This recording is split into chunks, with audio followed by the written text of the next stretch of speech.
तो good morning all. ठीक है, बट आज का टॉपिक हल्का सा इम्पोर्टेंट है यदि आप समझें तो, because it is about energy content and the glycaemic index. कि मतलब जो आप फूड कंज्यूम कर रहे हैं, how it is healthy to your body. कि मतलब कोई भी फूड आप कंज्यूम कर रहे हैं तो एज अ मेडिकल स्टूडेंट आपको पता होना चाहिए कि उसमें कितने कार्बोहाइड्रेट प्रेजेंट है, कितना प्रोटीन प्रेजेंट है एंड कितना फैट प्रेजेंट है।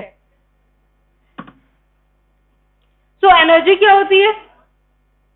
What is energy? Energy is the capacity to do work, ठीक है, एंड कैलोरी उसकी वैल्यू होती है। अदर कंपाउंड जो है वो आपके बॉडी में अलग अलग एनर्जी प्रोवाइड करते हैं। लाइक कार्बोहाइड्रेट एंड प्रोटीन जो है वो 1 ग्राम आपके अंदर 4 किलो कैलोरीज प्रोड्यूस करते हैं।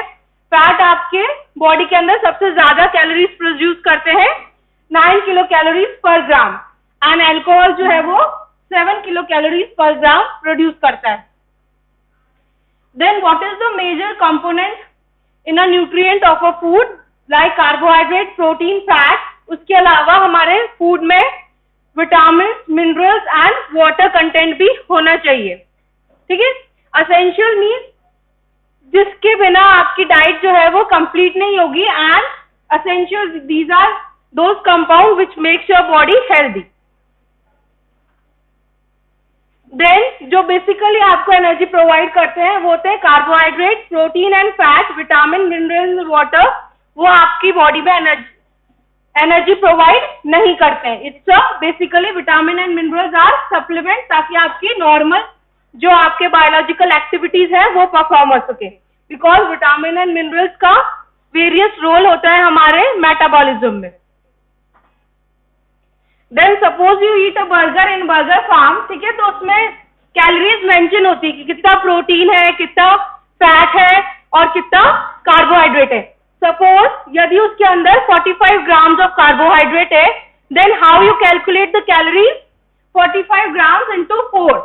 देन यदि उसके अंदर 39 ग्राम्स आपका फैट है, then you multiply it by 9, and protein के लिए 4 से मल्टीप्लाई करेंगे। सो एक बर्गर आपको 639 कैलोरीज प्रोवाइड कर रहा है, एंड एन अडल्ट के लिए normal calorie intake 2000 to 2500 kilo calories होता है। तो एक बर्गर आपका 639 कैलोरीज प्रोवाइड कर रहा है।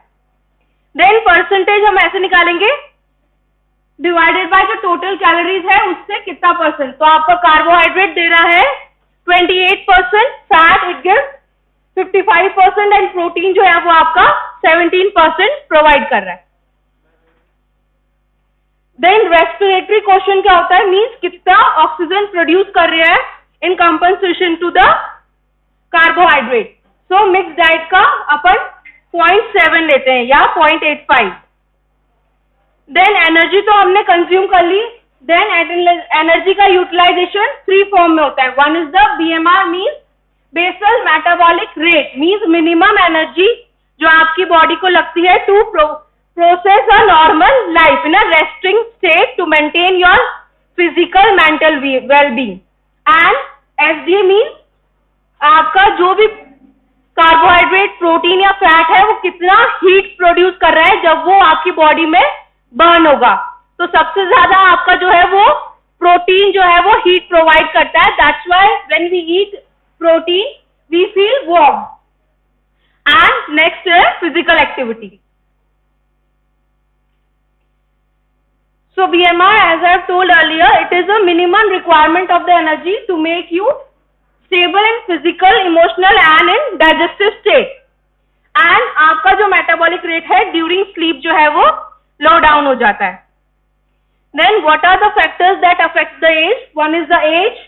As in the growing age आपका BMR ज्यादा होता है क्योंकि आपकी बॉडी ग्रोइंग एज में होती है, मसल एंड उसका मास इंक्रीज होता है, तो एज के अकॉर्डिंग BMR ज्यादा होता है। ओल्ड एज में कम हो जाता है, and it is more in males BMR because of the muscles.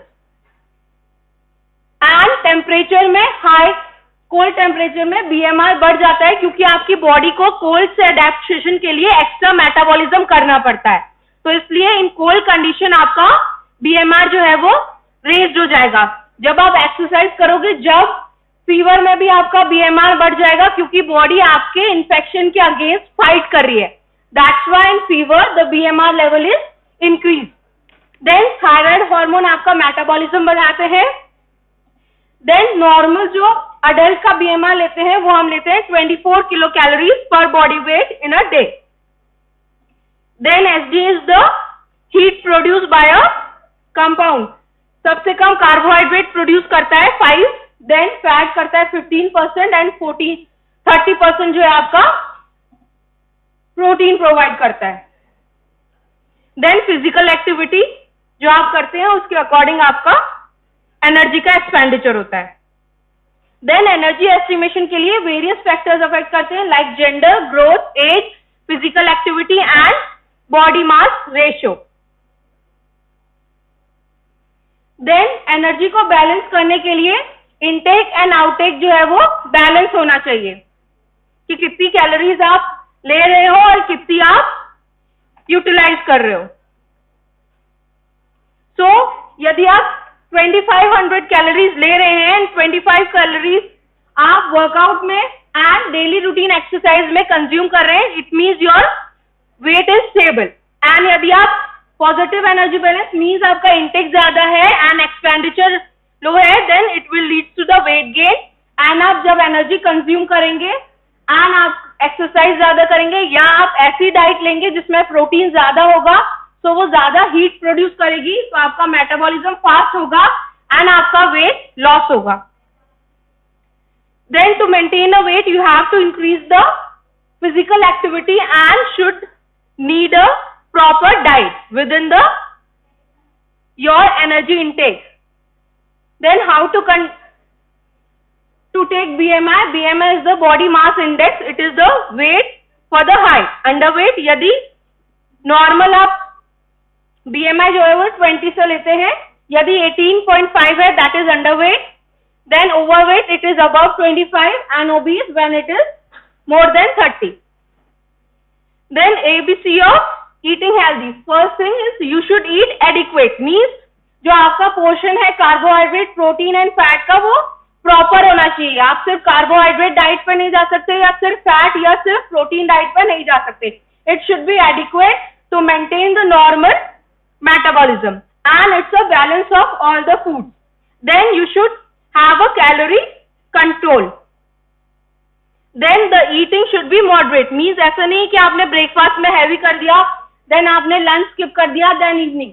So it should be equally divided into various parts. In the breakfast, then in snacks, then lunch, then evening snacks and then dinner.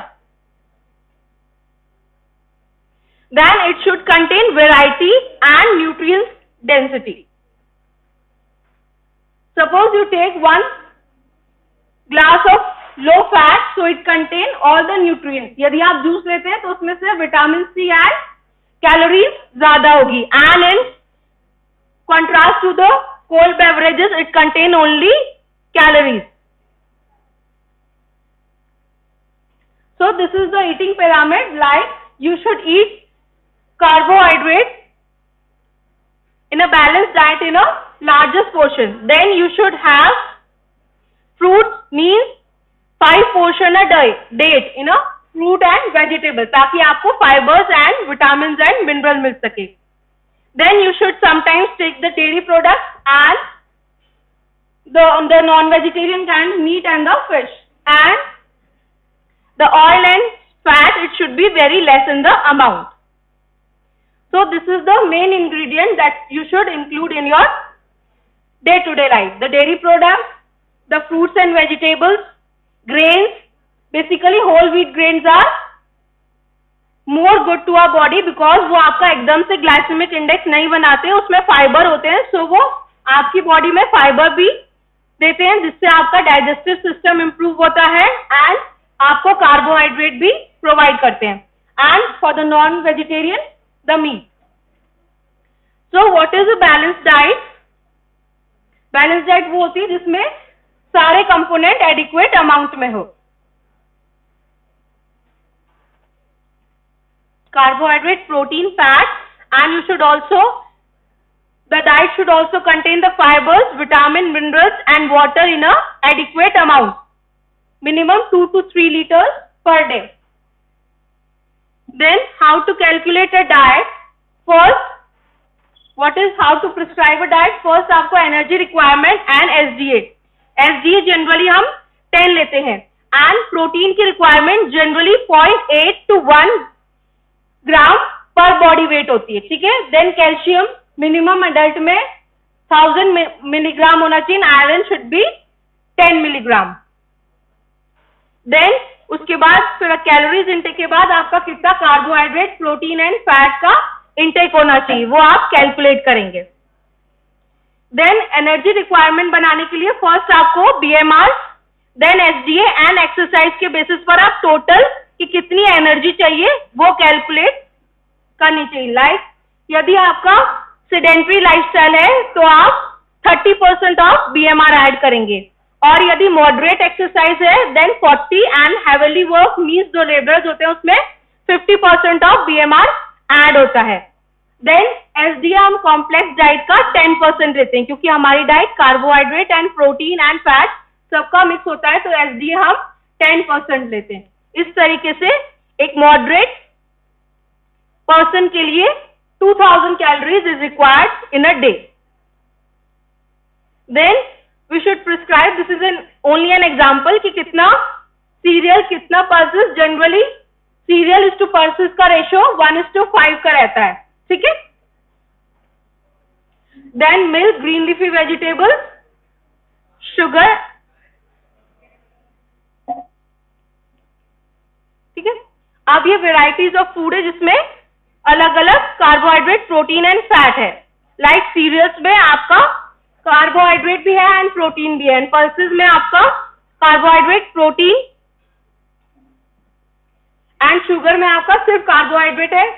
Oil में आपका सिर्फ fat present होगा. So this is how, this is the nutritive estimation of some food items. Then glycemic index क्या होता है? Means हम एक reference मील लेते हैं जिसमें यदि हम 50 ग्राम्स ऑफ ग्लूकोज लेंगे तो एक पर्टिकुलर राइज होता है. उसके बेसिस पर हम जो फूड एस्टिमेट कर रहे हैं वो कितना ब्लड ग्लूकोज निकालता है उससे हम बोलते हैं ग्लाइसेमिक इंडेक्स, ठीक है. तो यदि आपका ग्लाइसेमिक इंडेक्स ज्यादा है उस फूड का तो इसका मतलब है कि वो ज्यादा कार्बोहाइड्रेट का लेवल बढ़ा रहा है. एंड लो ग्लाइसेमिक इंडेक्स है मीन्स उसका ग्लूकोज का लेवल आफ्टर डाइजेशन इतना नहीं बढ़ेगा. So this is the glycaemic index curve. ये आपका रेफरेंस मील का है और ये आपका टेस्ट मील का है कि कितना ब्लड ग्लूकोज लेवल इंक्रीज हो रहा है जब आप वो फ्रूट डाइजेस्ट करेंगे, ठीक है. नॉर्मल होता है 55 या उससे लो.